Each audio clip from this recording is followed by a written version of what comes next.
A being of immense power called the Unmaker awakened inside the Earth and began to destroy the planet. When Doctor Strange released an EMP wave to halt the Unmaker, all of the electricity on the planet was wiped out.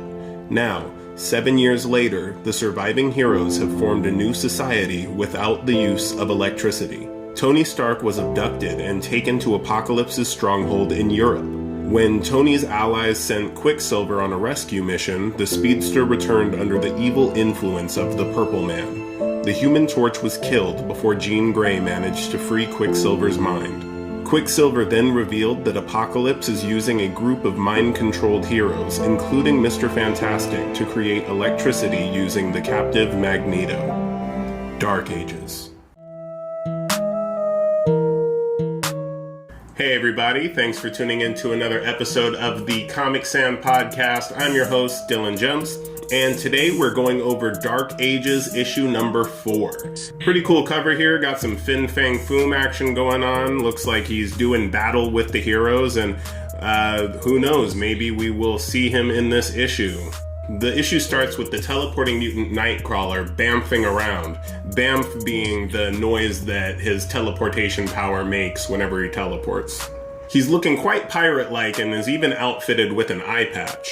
We learned that the heroes had been using a defunct S.H.I.E.L.D. helicarrier to carry out rescue missions from Europe, which is where Apocalypse's people are. The helicarrier doesn't have power just like the rest of the world, and so they pretty much just use it as an ocean-going vessel at this point.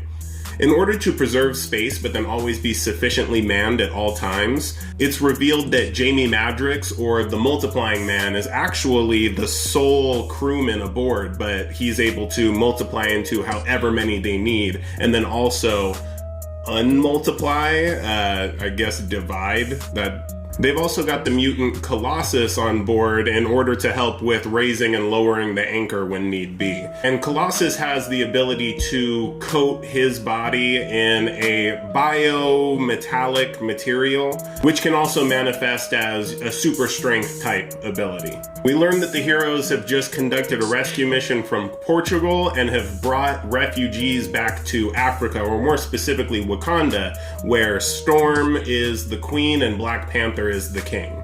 For anyone who's unfamiliar with Storm, she was actually played by Halle Berry in the original X-Men movies from the early 2000s. And actually in the main Marvel Universe, and remember, this whole story takes place outside of the main Marvel Universe in an alternate timeline. In that main Marvel Universe, Storm and Black Panther have been married, and she has been the Queen of Wakanda. I believe that at this point in time, they are not actually married in the comics. But in this series, they actually happen to have a daughter who looks to have been born after the events of the first issue of Dark Ages.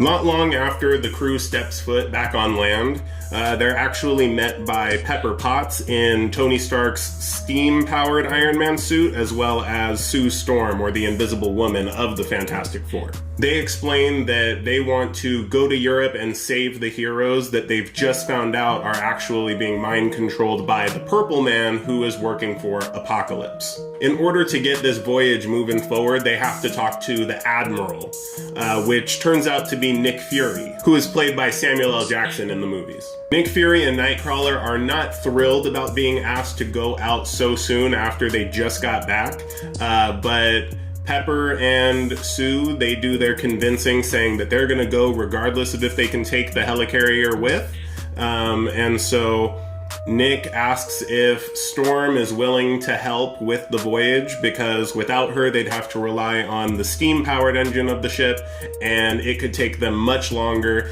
versus if Storm comes and helps, she can put wind in the sails and get them over to Europe quickly. Storm agrees, and then the heroes say their farewells to the people who are staying back in Wakanda, and then they set sail.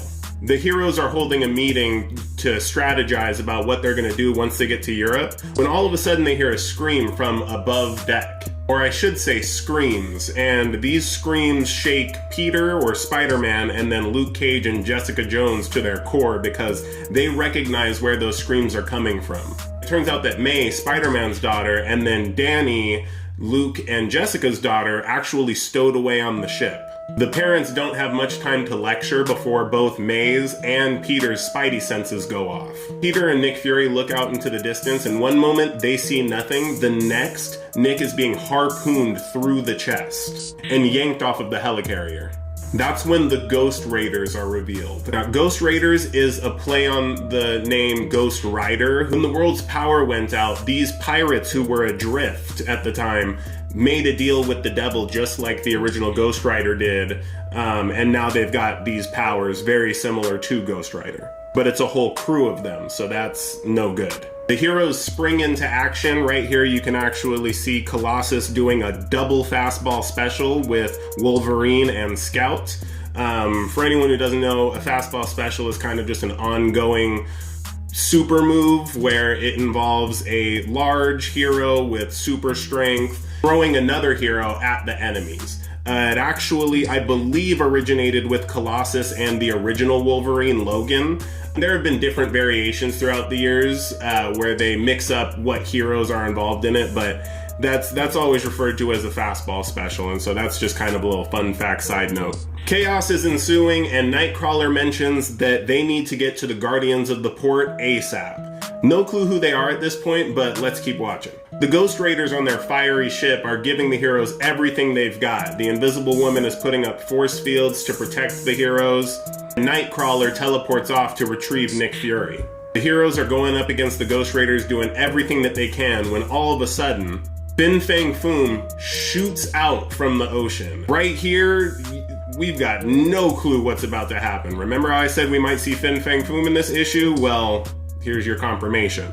Now, in most situations, this would be a very bad thing for the heroes. Fin Fang Foom is not typically a good guy, and he is no slouch either. But in the next panel, we see that he's actually being ridden by the giant-sized Ant-Man. Because if you'll think back to the first issue, we saw that Ant-Man was in his giant form when power was lost to everyone, and so he's been unable to turn back into his regular-sized self.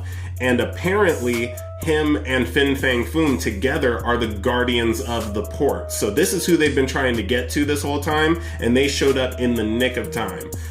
Fin Fang Foom he demolishes the Ghost Raiders. And although the Guardians of the Port did show up in the nick of time, it was not soon enough. Nick Fury is lost to the heroes in this issue, and honestly, it's just more fuel to the fire on their way to Europe. This is actually how the issue ends. I really enjoyed this issue. There's only, I believe, 2 more issues left. I don't have any predictions based on this one. I feel like it was really straightforward. They didn't really introduce any new mysteries. I was really shocked to see that Fin Fang Foom is working with the heroes and that him and Ant-Man are partners pretty much. I'm very excited to see what happens once the heroes get to Europe. This series so far has proven that nobody's safe. Anyone can get taken out like that. I mean, what was it? They took out 5 characters in the first issue alone just before even the main storyline starts. So we'll see what happens in issue 5 and 6. Let me know what you guys thought about the issue in the comments. That is all I've got for you today. Like always, thanks so much for watching, and keep on keeping on.